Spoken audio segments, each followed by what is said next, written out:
Bob and the River of Stars. Bob adjusted the straps of his backpack, the worn canvas a familiar weight on his shoulders. The sun bled across the horizon, painting the clouds in hues of orange and purple. Below him, Whispering Gulch lay in shadow. At 15, Bob had explored every forest and climbed every peak for miles. But this canyon, the one no one ever talked about, held a special allure. Tonight, he would learn its secrets. As the last sliver of sun vanished, a low hum vibrated through the soles of his boots. It grew louder, and deep in the canyon's belly, the river flickered to life. It wasn't water, it was a torrent of liquid starlight, a brilliant, electric blue that pulsed with silent energy. Bob's breath caught in his throat. This was a magic he had only ever read about in books. On the canyon walls, symbols began to glow in response. To his left, they burned with the fiery orange of the sunset.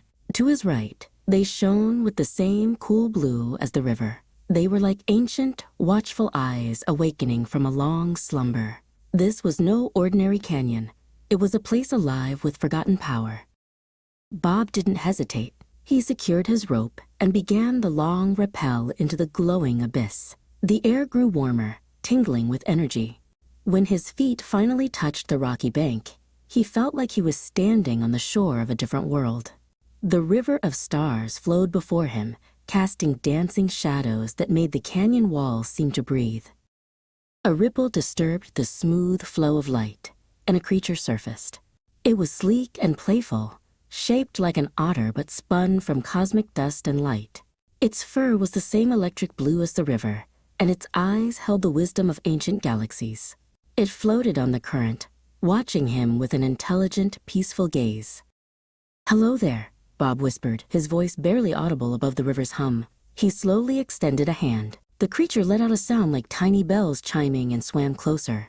It nudged its starry nose against Bob's fingers, sending a jolt of warmth and friendship through him. It wasn't just a creature, it was a welcome. The creature, whom Bob instantly named Sparky, chirped again, and then Dove, zipping through the light. It resurfaced a moment later, looking back at Bob and nodding its head towards the far wall, where the orange symbols burned. It was a clear invitation to follow.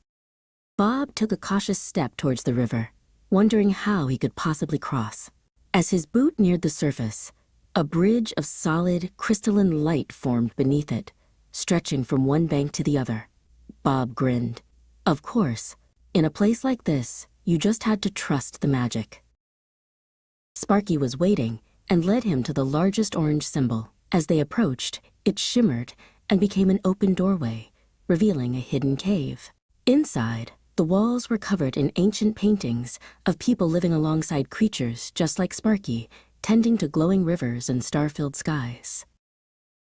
He wasn't just an explorer anymore. He was a witness to a secret world. As the sky began to lighten, the river's glow softened. Bob knew he had to leave, but this was not an end. It was a beginning. "I'll be back," he promised his new friend. "Your secret is safe with me." His greatest adventure had just begun. Months had passed. The chill of late autumn was in the air when Bob returned to the edge of Whispering Gulch. He was a little taller, his shoulders a little broader, but the look of wonder in his eyes was the same. As dusk settled, he leaned over the edge and called out, not with his voice, but with a feeling of friendship he sent out from his heart. "Sparky?" The river of stars ignited below, a familiar, breathtaking sight. A moment later, a joyful, bell-like chime echoed up the canyon walls. A streak of blue light zipped up from the depths, and Sparky materialized in the air before him, spinning happy circles. Bob laughed, reaching out to his friend. The reunion was wordless, a perfect understanding between boy and star creature. "I want to understand more," Bob said, once the happy greeting subsided. "The paintings in the cave, the people who lived here, can you show me?" Sparky's bright eyes seemed to smile. It chirped and dove straight back towards the glowing river, beckoning Bob to follow. This time, there was no bridge. Instead, Sparky dove deep into the river of stars. The light swirled, forming a shimmering vortex, a tunnel opening within the river itself. It was a silent invitation into the very heart of the canyon's magic. Taking a deep breath, Bob stepped into the light. He wasn't wet, he was floating, weightless, in a current of pure energy. The walls of the light tunnel were like living history, showing him visions. Ancient people with glowing symbols on their skin, directing the flow of the river to make plants grow in the barren rock. He saw them shaping creatures like Sparky from stray Starlight. The tunnel opened into a vast, crystalline cavern. The river flowed from a colossal, pulsating geode at the center, its light refracting off thousands of crystals on the ceiling, making it look like a captured galaxy. And standing by the geode were figures, tall and graceful, made of the same starlight as the river. They were the people from the paintings, the starkeepers. They weren't ghosts, but living beings of energy. One of them turned, its form shifting from a column of light into a gentle humanoid shape. It glided towards Bob, its presence radiating peace and immense age. The being, who Bob felt was named Lumen, raised a hand. It didn't speak, but images flooded Bob's mind. He saw the birth of the canyon from a fallen star, and how Lumen's people had been born from its light to act as guardians, tending to the heart of the star so its magic would nurture the world. Lumen showed him their purpose.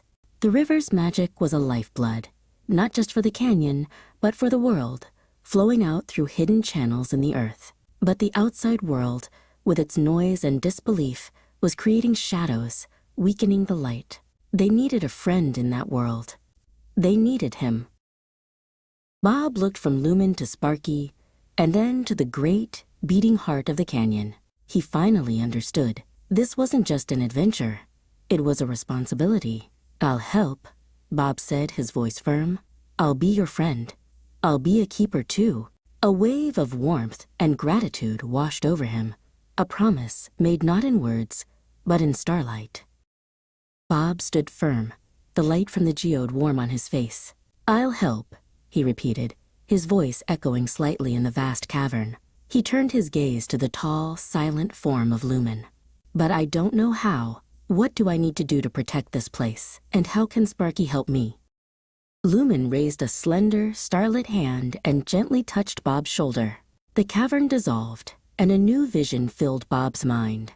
He saw the great geode not as a stone, but as a heart, pumping streams of light into the earth. These streams were like roots of a great tree, spreading far and wide beneath the ground. He saw the light roots nourishing the world above, making wildflowers bloom in deserts and springs bubble up on barren mountains. But then he saw shadows creeping in from the towns and cities, shadows of doubt, of forgetting the world's magic. Where these shadows touched the light roots, the brilliant streams grew faint and thin. The vision shifted. Lumen showed Bob that his task wasn't to fight the shadows, but to feed the light. He saw himself, back in his own world, sketching the canyon in his notebook, telling a friend about the river of stars, simply sitting quietly and remembering the magic. Each act of genuine wonder, each shared story, created a tiny, bright spark. These sparks, born of belief and memory, traveled like fireflies through the earth. He watched them journey back to the canyon, drawn to the great geode. They merged with its pulsating heart, making its light beat stronger and brighter, pushing back the encroaching shadows. This, Lumen communicated, was the work of a keeper. The vision faded, and Bob was back in the cavern, the solid crystal floor beneath his feet. He looked at Lumen, his mind buzzing with understanding. "So I help by remembering? By sharing?" A feeling of warm agreement flowed from Lumen. Then, the Starkeeper turned its glowing head toward Sparky, who had been zipping patiently around the geode.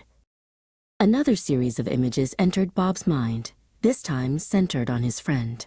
He saw Sparky not just playing in the river of stars, but working. The little creature was a weaver of light. It would dive and spiral, gathering the sparks of belief that Bob sent, and skillfully weave them into the parts of the river that were growing thin and weak. He saw the partnership clearly now. Bob, the keeper, would be the anchor in the human world, creating and sending the sparks of wonder. Sparky, the weaver, would be the artisan within the canyon, using those sparks to mend and strengthen the heart of the magic. They were two parts of the same sacred task. The last image faded. Bob knelt and looked at Sparky, who zipped over and nudged his hand. He saw his friend with new respect. "A weaver," Bob whispered, stroking Sparky's head. "So we're a team," Sparky chirped, a sound like tiny bells ringing in agreement, and nuzzled closer. Bob stood, his heart full of purpose. He faced Lumen and the other silent starkeepers. There was no fear left, only a quiet determination. "Thank you," he said, his voice clear and strong. "I understand now. We won't let you down." The light of the entire cavern seemed to pulse once, a silent, powerful acknowledgement of his vow. And he kept his promise. Each year, Bob returned to the great cavern, a little older, a little wiser. He would stand before Lumen and tell of the stories he'd shared and the wonder he'd sparked. Sparky would zip and dance, adding its own silent report. And each year Bob would ask, "Is there more I can do?"